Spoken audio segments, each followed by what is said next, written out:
So this is the customer had two other landscapers actually come out here and do the work of installing a lawn. These other two landscapers somehow magically measured this up to be 3,000 square foot even, and I took a tape measure and measured it up to be a little less than 2,800, so 200 square feet less, which is basically, you know, a little more than $200 off of the gentleman's bill.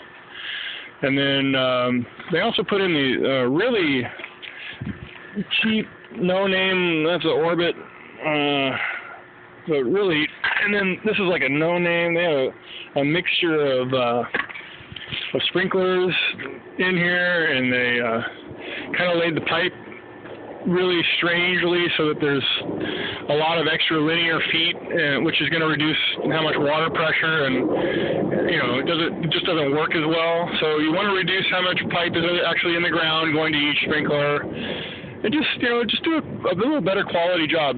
The other big difference is that we put in, if this is 2,800 square feet, we put in 25 cubic yards of compost. The two other previous landscapers didn't bring up the concept of putting compost in the ground at all, which doesn't help toward drought tolerance without the compost. So the compost really helps with how much water you have to continually feed your lawn, because the compost now will absorb it and feed the lawn, hold it right there in the top 6 inches and feed the lawn with it.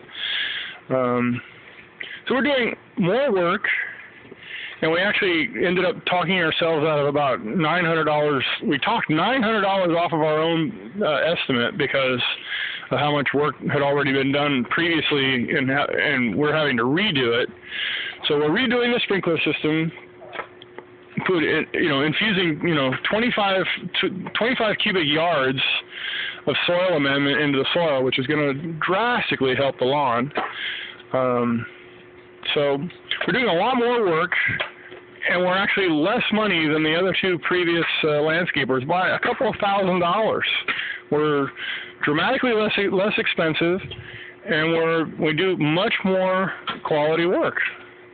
So anyway, so we've already pickaxed and rototilled. I mean, a lot of that was already done ahead of us, and now so we've done the soil amendment, which is 25 cubic yards of compost has been introduced into the soil here, and right now we're redigging and redesigning the way the pipes lay out in the sprinklers, and for the sprinklers, basically reducing probably by about 50 feet of pipe that we're reducing from the previous design, which is going to add toward water pressure and just make the sprinklers work a lot better than they were. The gentleman was complaining that the sprinklers weren't working that well, and that might be due to the fact that they were using some very low-end actual sprinkler heads, and we're using, what I would use in my own home. I'm not using the most expensive because I think that's overkill as well. But I'm definitely not using low-end stuff either. Rainbird, Toro, or Hunter are definitely not low-end, manufacturers.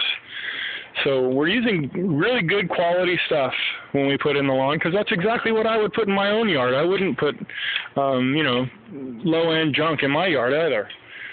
So, if I care about my reputation, I wouldn't do that in your yard. So anyway, we're just doing the trenching right now for the new sprinkler system.